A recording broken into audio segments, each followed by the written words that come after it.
एक बार एक राजा को किसी ने उपहार में 2 बाज भेंट किए। बाज बड़ी ही अच्छी नस्ल के थे। राजा ने इससे शानदार बाज आज से पहले नहीं देखे थे। राजा ने इन दोनों बाजों की देखभाल के लिए एक खास आदमी को नियुक्त किया जो इन बाजों की देखभाल कर रहा था, इन्हें पाल रहा था। कुछ महीने बीत जाने के बाद राजा ने बाजों को देखने का मन बनाया और राजा उस स्थान पर पहुंच गया जहां पे बाजों को पाला जा रहा था। राजा ने देखा कि बाज काफी बड़े हो चुके हैं और पहले से भी ज्यादा शानदार लग रहे हैं। राजा ने उस व्यक्ति से कहा कि मैं इनकी उड़ान देखना चाहता हूं, तुम इन्हें उड़ने का इशारा करो। जब उस व्यक्ति ने बाजों को उड़ने का इशारा किया तो बाज बहुत ऊंची उड़ानें भरने लगे, लेकिन जहां पहला बाज बहुत ही ऊंची उड़ान भर रहा था, वहीं दूसरा बाज थोड़ी सी उड़ान भर के वहीं वापस आके उसी डाली पे बैठ जा रहा था जहां से उसने उड़ान भरी थी। राजा को यह देख के बहुत अजीब लगा और उसने उस व्यक्ति से सवाल किया कि ये क्या है, जहां एक बाज इतनी ऊंची उड़ानें भर रहा है वहीं दूसरा बाज बार बार इसी डाली पे आके बैठ जा रहा है।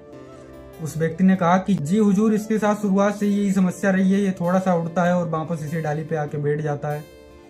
लेकिन राजा को दोनों बाज प्रिय थे, वे दोनों की ऊंची उड़ान देखना चाहता था। राजा ने पूरे शहर में ऐलान कर दिया कि जो व्यक्ति इस दूसरे बाज को उड़ाने में सफल होगा उसे ढेरों इनाम दिया जाएगा। बड़े बड़े विद्वान आए, हफ्तों बीत गए, लेकिन कोई भी उस बाज को नहीं उड़ा पाया।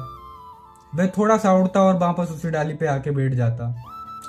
फिर कुछ समय बाद राजा ने देखा कि दोनों बाज बहुत ही ऊंची उड़ानें भर रहे हैं। राजा को ये देख के बहुत अजीब लगा। राजा ने फौरन उस व्यक्ति को बुलाने के लिए कहा जिसने ये कारनामा कर दिखाया है।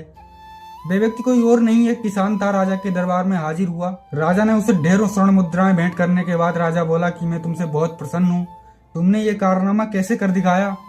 तो वह व्यक्ति बोला कि महाराज, मैं एक छोटा सा किसान हूँ, मैं ज्यादा विद्वान नहीं हूँ, ना ही मैं ज्यादा ज्ञान की बातें जानता हूँ। मैं बस इतना जानता हूँ कि ये बाज जिस डाली पे बार बार आके बैठता था, मैंने उस डाली को ही काट दिया।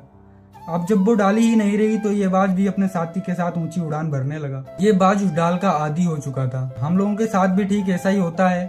कई बार हम लोग छोटी छोटी चीजों के इतने आदी हो चुके होते हैं कि हम उन छोटी चीजों से बाहर निकल के अपनी बड़ी दुनिया को देखना नहीं चाहते। वीडियो पसंद आई तो वीडियो को लाइक, शेयर और चैनल को सब्सक्राइब करें।